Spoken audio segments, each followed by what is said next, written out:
Yeah. So take it away, Dawn. All right, so I think everybody knows who I am, but Dawn Betts-Green, third-year doctoral candidate. This is not actually my dissertation research. This is not related to my prospectus, except the fact that it has to do with queer young adults. I just am a glutton for punishment and have a side project. So, before I start, I will say this is very exploratory. This is not meant to be, any sort of, oh, this is a definitive study of this, because it is very exploratory, just trying to see if there's any kind of pattern that can be looked at in this kind of stuff. Because as you all know, YouTube is quite a maze. So it's not like it's a very small set of information that you can just comb through really quickly. So before we start, I'm going to talk about a couple of definitions. So most people recognize LGBTQ. LGBTQIA+ sometimes is a little more unfamiliar. And people get really confused by all the letters. They're like, I have no idea what any of these things are. I don't know what you're talking about. Is it Dutch? I don't know. So LGBTQ, lesbian, gay, bisexual, transgender, and queer. It's a pretty inclusive set of abbreviations, but you're always missing the demisexual, demiromantic, pansexual, genderqueer, non-binary, agender, polyamorous, and multiple others that I am sure I am not putting on this slide. So LGBTQIA+ seeks to include all those people, right? So you've got I for intersex, then you've got the A for asexual, aromantic, agender, and then the plus sign for all those people who you cannot put a letter in because you'd end up with something like this, right?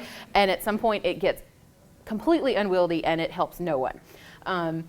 Throughout this and through most of my research, I just use LGBTQ and explain that queer is not meant to condense or make any other identities seem easily explainable, but it is a really good shorthand, and it is one that most people understand more easily than the others. I also just use the phrase queer as a shorthand, which is pretty standard in the community. So, and a lot of people ask, not to be that guy, but isn't queer offensive? And the short answer is no. The long answer is still no, but it is contextual, right? It can be used as an offensive term. Obviously, if you're outside the community and you're using it as a derogatory term, that's offensive. And it's generational too. There are a lot of older LGBTQ people who haven't really adopted queer as a term because they had a much different sort of relation with this word. And I think that's the same with a lot of words that have been reclaimed in other communities too. You have these generational gaps where they're not always used the same. But it's pretty standard personal identifier and used in lots of research and everything else. So that's pretty much the shorthand I use. The other definition, Booktube, right? So Booktube is just the book community on YouTube. Pretty simple. Everybody that does it is commonly known as a booktuber. So these are words I'll be using throughout the presentation. And in the interest of full disclosure, I am myself a booktuber, which is how I stumbled onto this little path of research. As you can see, I'm not a very huge booktuber. I only have a couple hundred subscribers, but that's pretty normal. So it runs all the way from people like me who only have like 100 or so, up through the thousands. You've got people like Katie, who's at Books and Things, who's in the UK, master's degree in Victorian literature, talks about classics and Victorian lit and all of these things. Olive, she's very interested in Russian literature and things like that. So you've got all these different people. Holly Dunn is from New Zealand, and she actually designs book covers. The new Catherine Mansfield collection that came out is her design. Richard is, he identifies as gay. He's one of my favorite queer booktubers. He does mostly middle grade, but he also does horror and a lot of other adult fiction. Jen Campbell is actually pretty well known. She's an award-winning author and poet. She has multiple books published, all these things. She's in the UK and she's got like 30,000. Then you've got things like Epic Reads, which is HarperCollins YA division. So that's not an individual, that's a corporate, right? And then Jesse the Reader, who is an individual, but he's got over 200,000 subscribers. So he's been around for quite some time, and he is also LGBTQ, and he also covers a lot of YA lit. Sorry. Nope, not here. So not all of these booktubers are queer, but there are a pretty big subset of Booktube, or is a pretty big subset of Booktube that is queer and covers a lot of queer literature. But most of these on here, well, all of these on here are people that I follow, and they pretty much talk about a lot of diverse sorts of literature. One of my favorite queer booktubers is Lucy from Things Lucy Reads, and she doesn't give a last name, so I don't know. She's from Australia, and she covers multiple things, sci-fi, fantasy, manga, LGBTQ. She's very obsessed with Star Wars, so there's a lot of coverage of the Star Wars books. And 2 of her videos are actually what started me doing this research. So, thank you, Lucy. So the first one is LGBTQIA+ books and the Booktube Code of Silence. And this was uploaded in January 2015, and she talks about books with queer content which are reviewed by multiple people on Booktube and are pretty popular, but there's not any mention of the queer content in the reviews. And she talks about the fact that people treat queer content as a spoiler in ways that they don't with heterosexual content. And one thing I will say here is, I'll mention this later too, some booktubers will do 2 reviews of a book. They'll either split it into 2 videos, or they'll mark a place in the video where you need to stop listening if you haven't read it, and it's spoiler and spoiler free.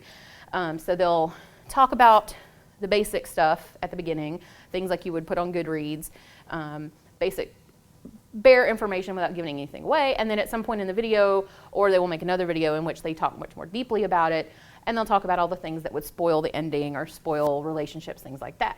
And sometimes when they do talk about queer content, it's in these spoiler sections, right? Which is not helpful to people who have not read the book, right? This is not helpful for people who are in the audience who are looking for queer content and don't know what's there because it's not very well advertised. So these are the 10 books that she identifies that she herself has seen, spoken about, and had no queer content mentioned, right? Most of these are young adult. Ruin and Rising is part of the Grisha trilogy, pretty popular young adult series over the past couple of years. The Young Elites, Rose Society just came out, so that's the second one, so it's a pretty current one. David Levithan, popular.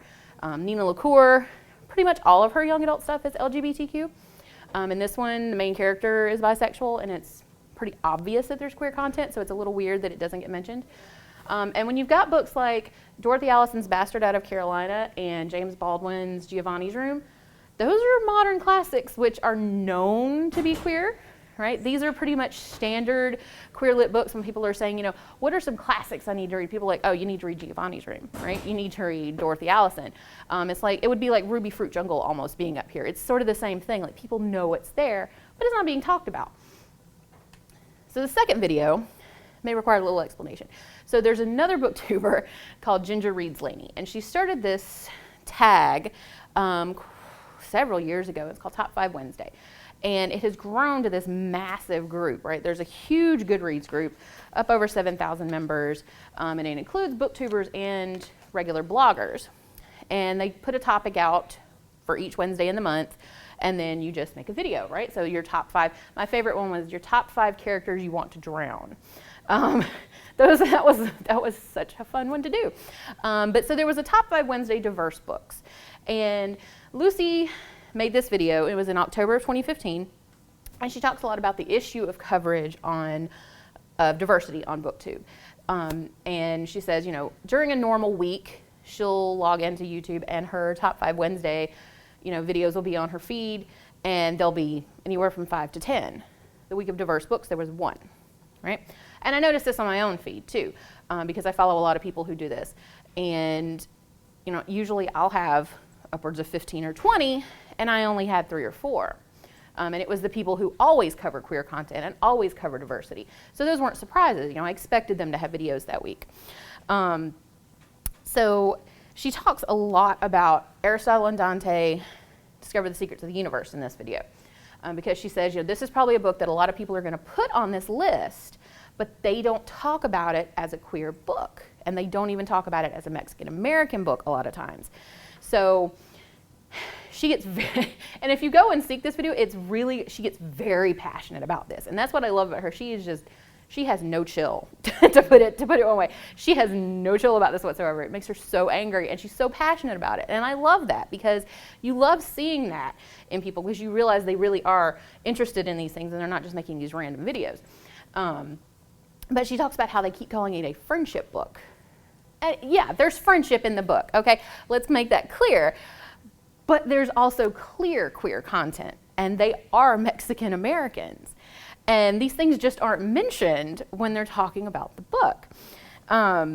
You know, and with Aristotle and Dante, it's even funnier in a weird way because it won 2 awards that are specifically LGBTQ, right? It won a Stonewall and it won a Lambda. And all of the copies in the videos that I watched had these seals on the cover.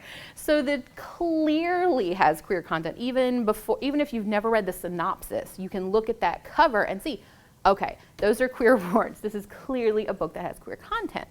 But it's still not being talked about. And so you get a lot of this recently, though. So the talk about diversity in books and the talk about the need for diversity, especially in young adult literature. There's a genre for pretty much everybody on Booktube, but young adult is really big. It is massive. So if you're interested in young adult literature, trust me, Booktube is your place. But usually it's a really inclusive place, right? There's very little, unlike a lot of the other communities on YouTube, it's really pretty quiet. There's not a lot of drama in there. Like I've heard, because my wife watches a lot of YouTube, and she watches some of the beauty videos, and there's a lot of drama in some of those communities, but Booktube doesn't usually have that. Well, in September of this last year, the Drama Llama visited Booktube. Brie Fauchot, and that is her actual name. I thought it was just a Booktube name, but it is her actual name. She published this video called "The Problem with Diversity in Books Rant." And generally titles like this, it's fine. They're talking about how there is not enough diversity. So everybody's watching this video because she had a lot of subscribers. As far as I know, she has several thousand. I can't remember, I didn't write down the exact number because I did not subscribe to her before. And people were shocked that she had made this content because she hadn't done something like this previously. So basically what she says is that the current, quote, trend of diversity in books is against human nature. And she gives all of these examples like Nazi Germany and the burning of books and these subtly but not so subtly racist examples from history, and just completely just goes off for 22-ish minutes about how she's tired of people cramming diversity down her throat and how what really that means is you want fewer white people. So, I mean, we've heard this sort of rhetoric before. This is not new, but it's new to Booktube, right? There's not this sort of weirdness popping up. And these people may exist, but they just don't really say it on Booktube. So it was really a shock to everybody. Sometimes there's a little bit of snarkiness here and there, but it's nothing like this. Well, in response to this, Booktube created, well, several people on Booktube created what they called the Diversathon. There's a lot of readathons on Booktube. And they did a Diversathon where it was like a week where all you read were books who had main characters and other characters who were from different backgrounds than you. Whatever that happened to be, as long as they were different from you. In response to this video. And they did a really good job of not promoting her video by not naming her, by not linking the video, but everybody knew who she was, right? Because she was a big person and everybody was really shocked. Well, I'd never heard of her. So I went and looked her up. She has a website. She's self-published, all these things. The first line on her blog is alt-right nationalist. And I'm like, well, this is why her blog was not previously, because when I watched her video originally back in September, her blog was not listed in her links. It is now listed in her links. So I don't know where the break came. I don't know if she suddenly started posting this stuff. And I mention all of this specifically to say that Booktube's response to this was to push diversity back out, was to say, hey, no, diversity is awesome, and we really need to include it, no matter what race, ethnicity, sexuality you are. Read about somebody different than you. This was the important thing. So this is why I was kind of shocked that Lucy said that she saw all these books that were not being mentioned with queer content. And these are not necessarily the people that I looked at for this research. These are people that I follow. And you can see these are just, I didn't pull these from a Google, these are from my feed, right? These are just things that pop up on a regular basis. Queer historical fiction, we need diverse books. That one specifically is about books about queer women of color. Specific diversity discussions there, A to Z of queer lit. These are just things that pop up all the time. So, taking a step back, so why research Booktube and YouTube at all? Right, so first and foremost, it's a free public set of data, right? You go to YouTube, you can look up any number of communities with public videos and see what people are actually saying about things. And if you're interested in that kind of qualitative research, that's great. Like, it's all this free information about what people are saying about things, right, over a period of time, because the videos are there for a while. Secondly, in the literature, it's talked about, as a platform in terms of technology, but also a platform for voice or opportunity. And that really becomes interesting when you're looking at marginalized populations, right? Because YouTube's pretty much an equal opportunity platform in a lot of ways. You can go on there and, with certain, restrictions, say pretty much whatever it is you're thinking. And so you get a lot of these really niche communities that are talking about things that aren't necessarily getting talked about other places. So we can look at bloggers and seek these communities out. And Kiri Miller, talking about a lot of these things, it becomes a form of participatory culture, right? So the knowledge bridges space and time. Like I said, I've got people New Zealand and UK and all of these different places that are coming together in a virtual community discussing these things. And then you've got YouTube as a queer safe space. So, which is not a surprise to anyone, Tropiano, LGBTQ youth are often space deprived. They need safe, supportive environments where they can develop emotionally, develop their identities, and develop socially into happy, healthy LGBTQ adults. This is what we want for everyone, but these populations who don't have this is a problem, right? Social media sites like YouTube allow that space a lot of times. So the It Gets Better project, the Trevor project, both projects for LGBTQ youth, they realized this. They used the heck out of YouTube. And then queer youth use YouTube and social media to create the resources they need without having to wait for adults or organizations to make them for them, right? And so it gives them a little bit of agency on top of the fact that it gives them a safe space.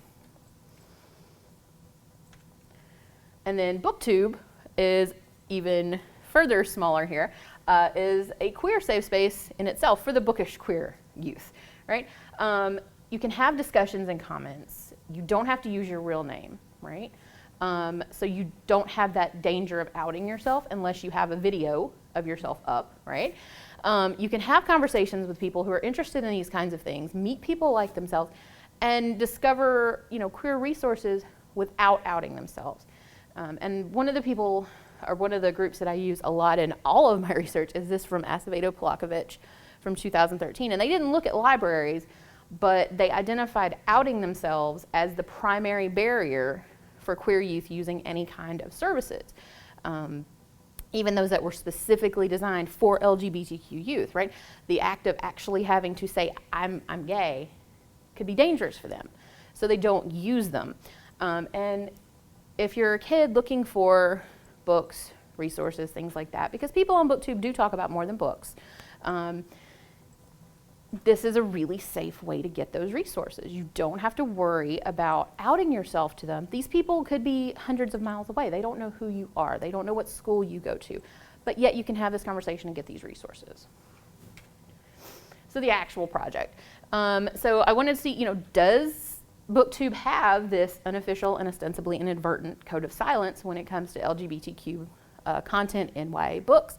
And are the books that she's talking about actually being reviewed without the queer content mentioned, or is this something that just is a phenomena of her feed?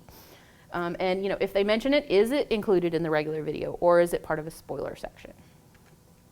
So the actual books I used were the 10 that she talked about, minus the Dorothy Allison and the James Baldwin, because those are typically classified as adult. And I wanted to see what they were saying about young adult. And then I added Aristotle and Dante from the second video, because she specifically mentions that there's a lot of erasure with that book. So those are the ones that I actually looked up. So in October, November of 2015, I looked up reviews for each of these books. And the first one I pulled up, I could only, the first couple of pages only had 6 review videos. So I said, when people are looking up things on YouTube, they're not going 20 pages deep most of the time. So I just pulled the first 6 because that was the first ones I had. So that's what I used. That's the standard I used for all of them. Any mention of queer content was noted at all. And I didn't control for the number of subscribers or the number of views because, as we know and as Lucy points out, any number of subscribers is going to have a queer component to it. Just statistics, which I'm not good at, but most of, a lot of you are, so I'm probably right about this, right? So pretty much any population, you're going to have at least a very small contingent of people.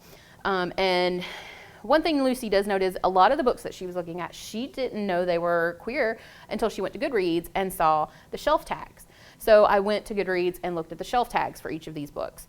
And again, I only looked at the ones on the front page, because if you've been on Goodreads, you know when you click at that more for the shelf tags, it's this weird massive list, and you've got people's odd shelves. And the ones that are on the front page are the ones that are most common. So I used those, making sure I'm not missing things. You'll have to excuse me. I'm a little sleepy today, so I have to keep with my notes, or we're going to miss things. Yeah. So I know, and also, I note the Goodreads, to say that, the queer content is obvious enough that it's noted in other review sites, not as spoiler content. It is something that can be said without ruining the book. So the findings, which I'll talk about a little bit more later, and this may be something that's obvious. They were more likely to mention it if it was a significant part of the book, or if the main character was queer, but not even all of the reviews noted it then. So I separated the books into 3 categories. Books with side or minor LGBTQ characters, books with LGBTQ main characters, and then one with queer content, which I will explain in a minute because it's a little bit of an odd book. And as you can see, most of the books that she mentions have main characters, right? So the main person you're talking about the whole book, and yet it's not mentioned. So the first section was The Young Elites and Ruin and Rising, and these are books that have multiple characters in them.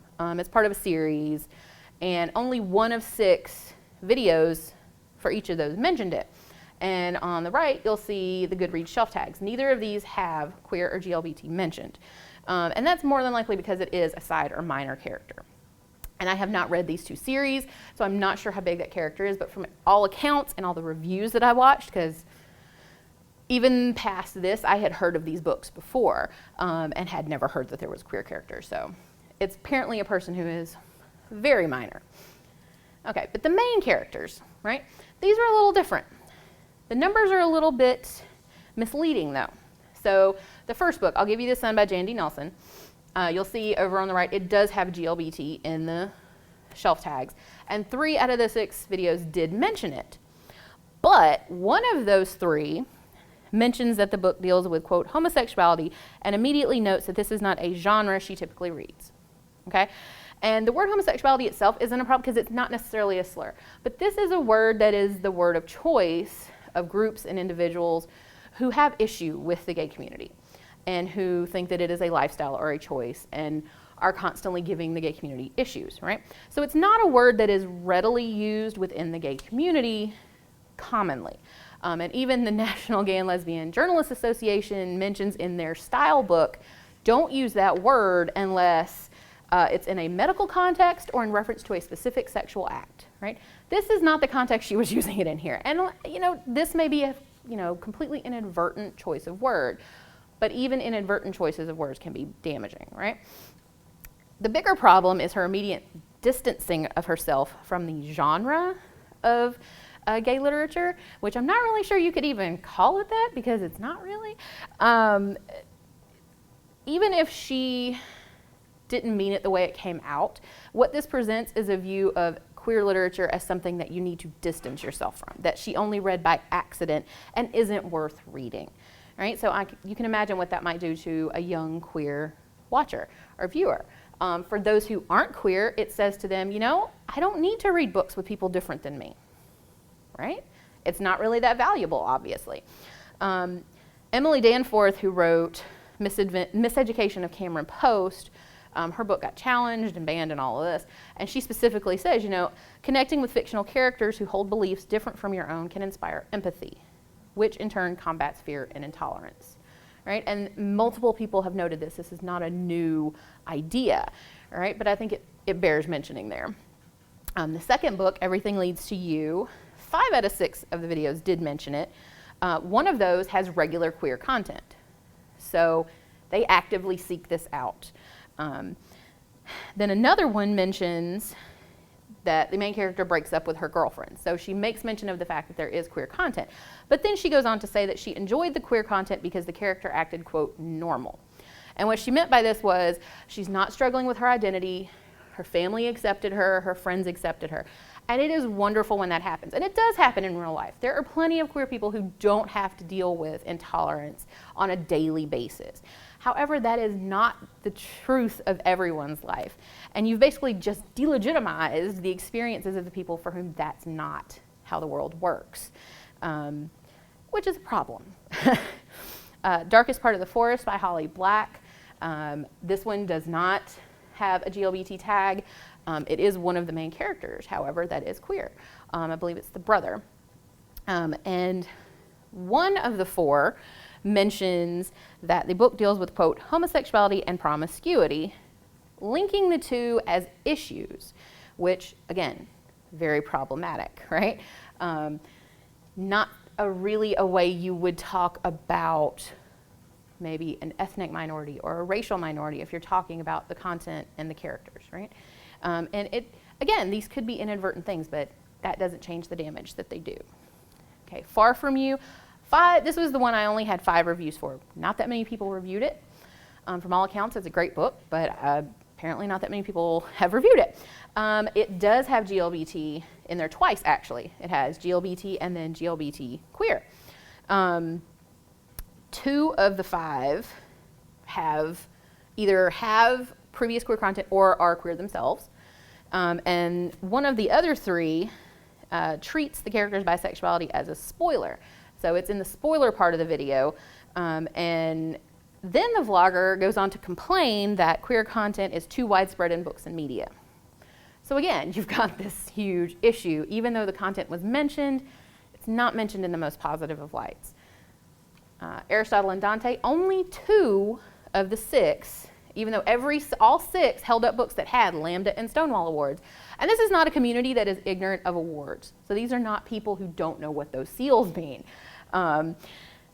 One who mentioned already reviews queer content. And only one reviewer, who is not the same one who mentioned the queer content, mentioned that they're Mexican American. Okay? And most of them, as Lucy pointed out, did call it a friendship book.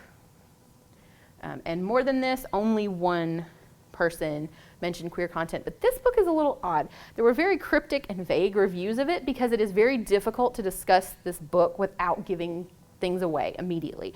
However, you can still say that there's queer content without giving anything away, which is part of the point.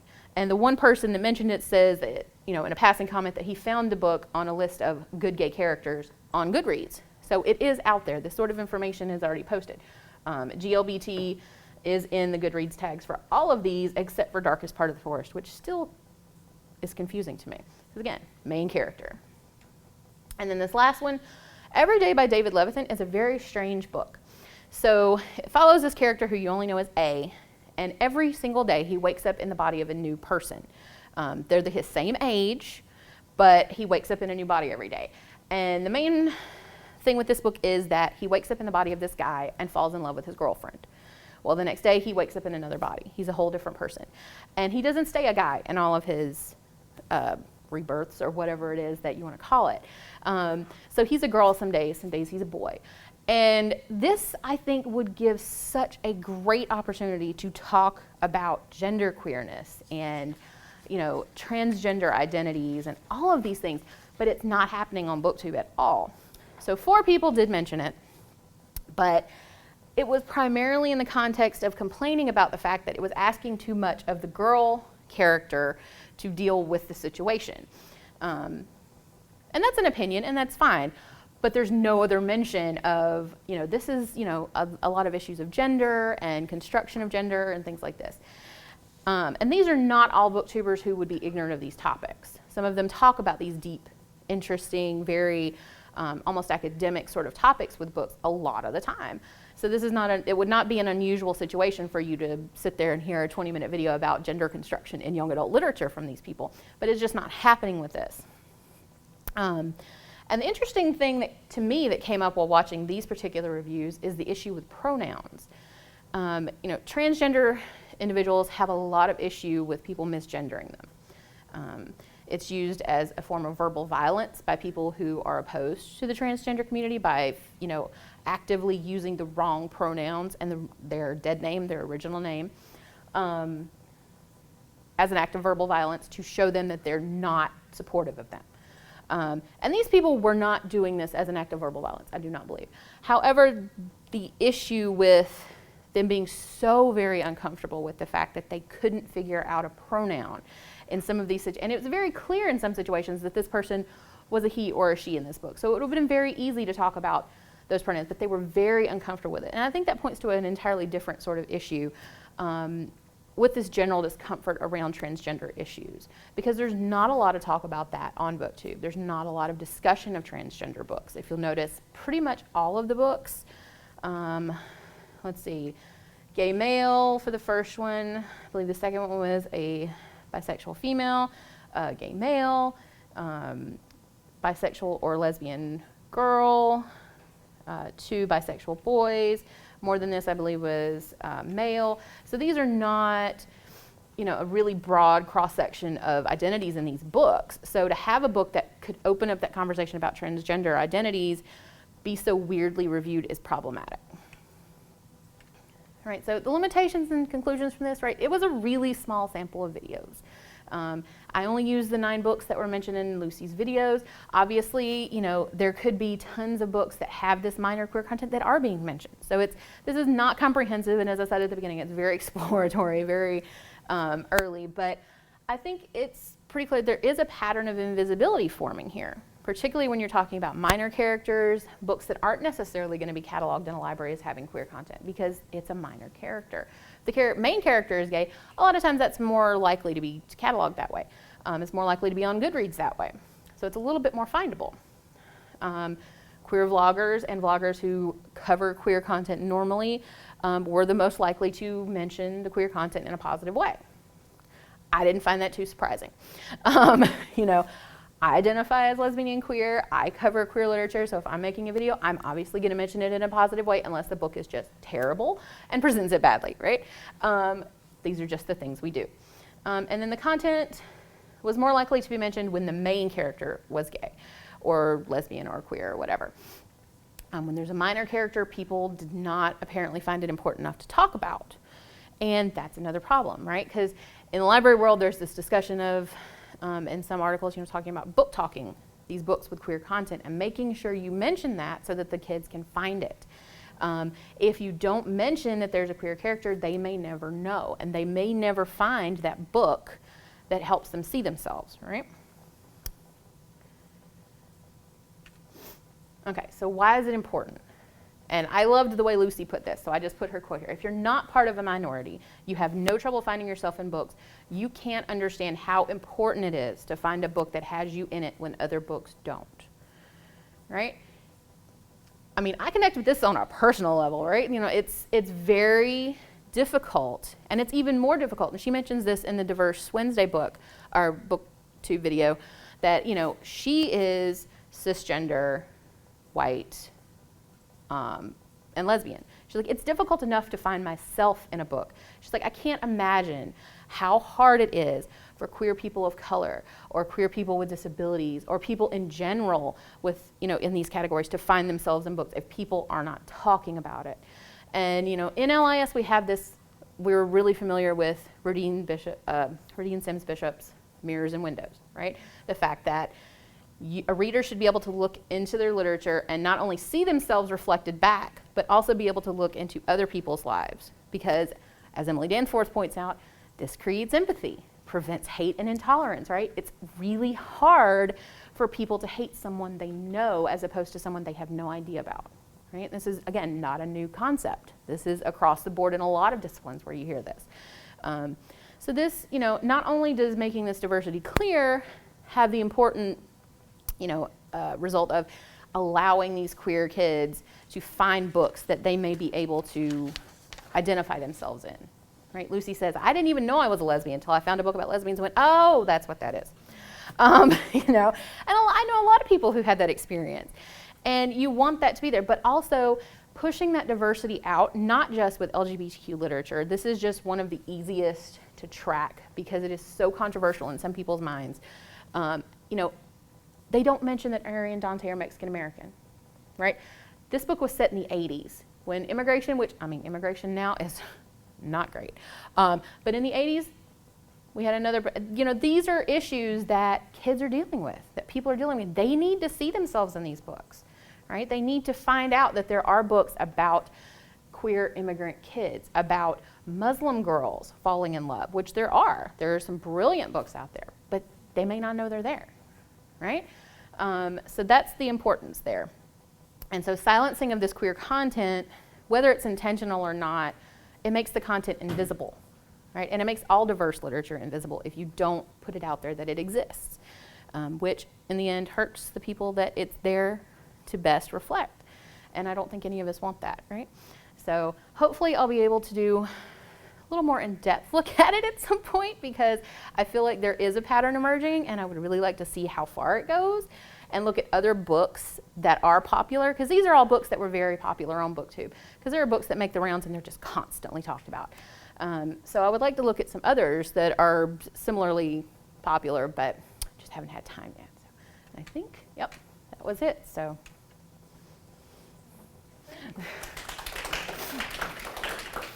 Questions for Dawn? Yep. You have blew my mind. I mean, just because it's challenged me to think about some things. So, one, the last book that you mentioned, I forget what the title was, because it was dealing with fantasy. Like, it reminds me, like, I never thought of the book Wild Seed by Octavia Butler, where she's a shapeshifter. I'm like, yeah, she shapes into all these different things.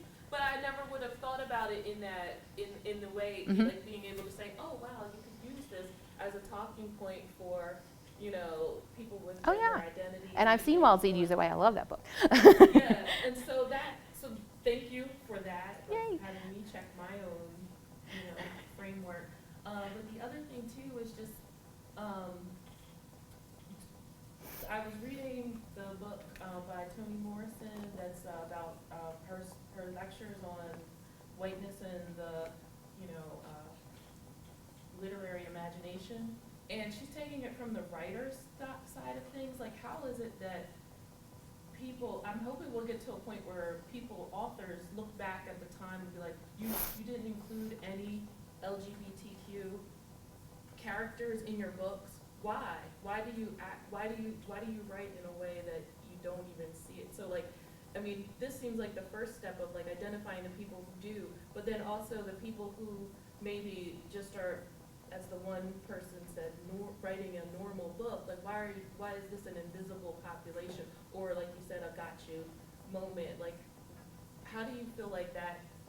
In her book, she's talking about how it, like, dampens your creativity as a writer, to feel limited in not being able to write about these types of characters and things like that. So, outside of just the usual bigotry, do you feel like there's any reasoning why people...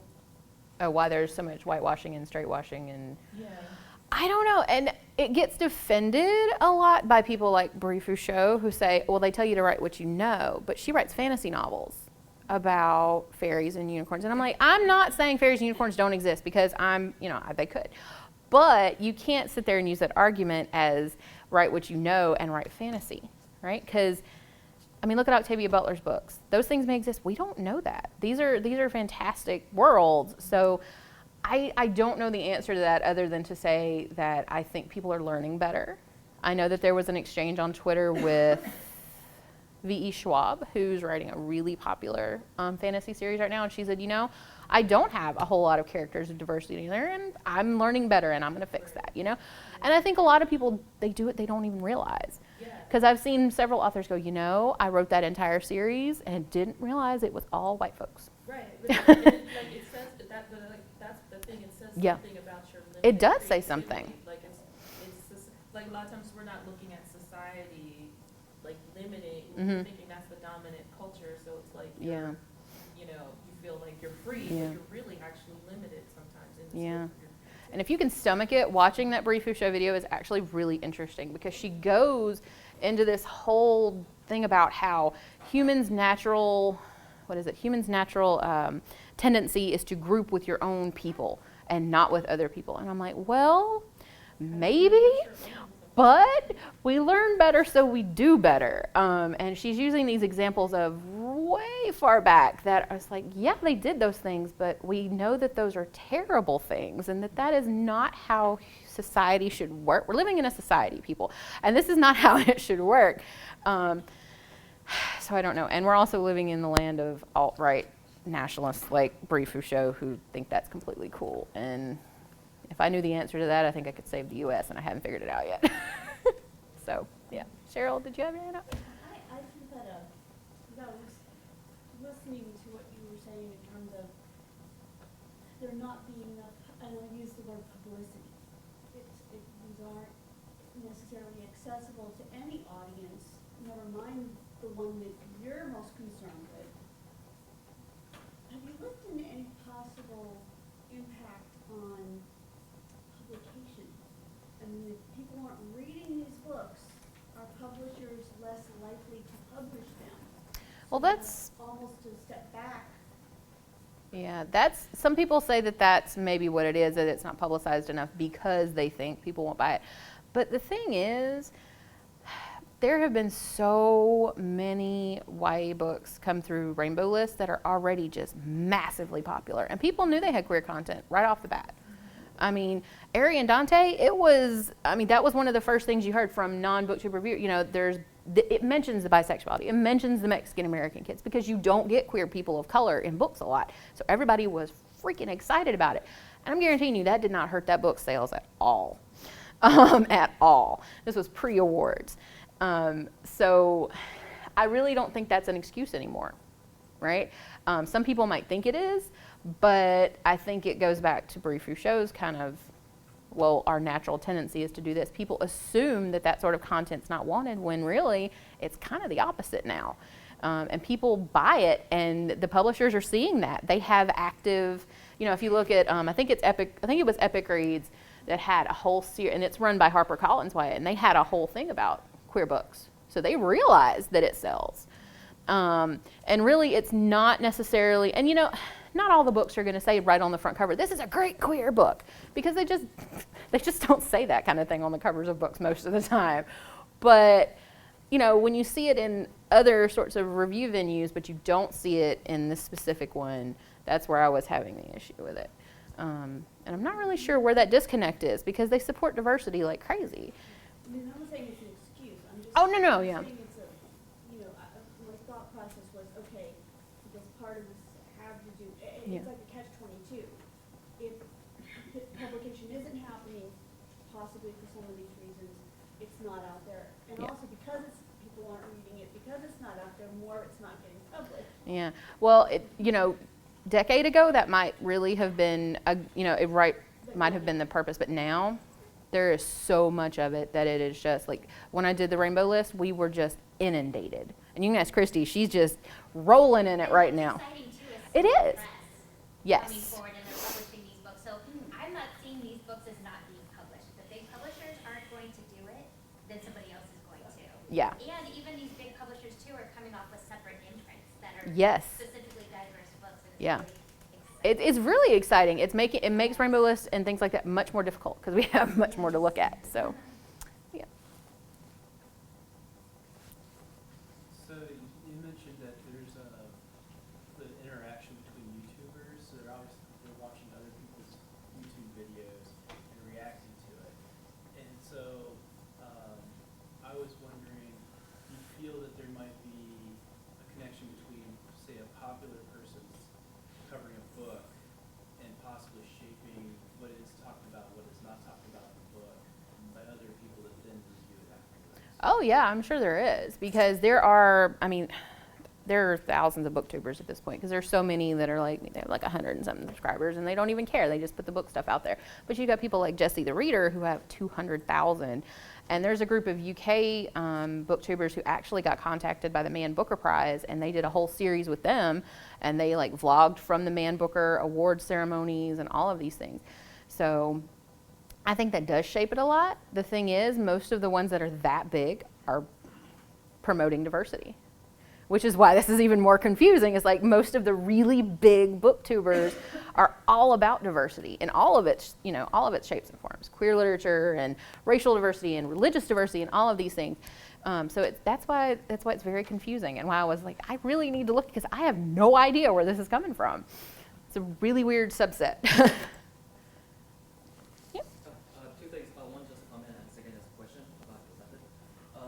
Just comment. It's interesting that you brought this up just now, this timing, because over the weekend, Marvel Comics released a statement saying that their recent comic book issues of diverse characters, whether that would be race, gender, or other, but like that was the cause of their drop in sales in their recent series.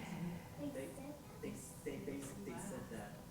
I understand it because they shifted a lot of the stable status quo a lot dramatically. It did shake the foundations a lot, but to say that directly was kind of like really. It was for me as comic book reader. It's not of the character. It was more of like their story writing is terrible.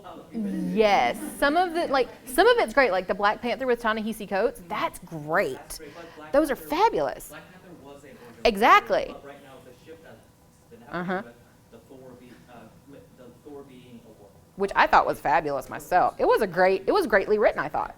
and the Amazing Spider-Man being African American, Mhm. and then their Hulk being an Asian Korean American, and the new Latino lesbian superhero that they're just publishing. This diverse line is just coming out compared to DC. It's great, but like now they're saying, oh, their sales drop is because they're pushing too much diversity. I mean, there's this huge debate coming out in Yeah. the comic world, like yay or nay. But for me, it's more of a story thing, and the big Yeah. publisher, like the head of the publisher, saying this is.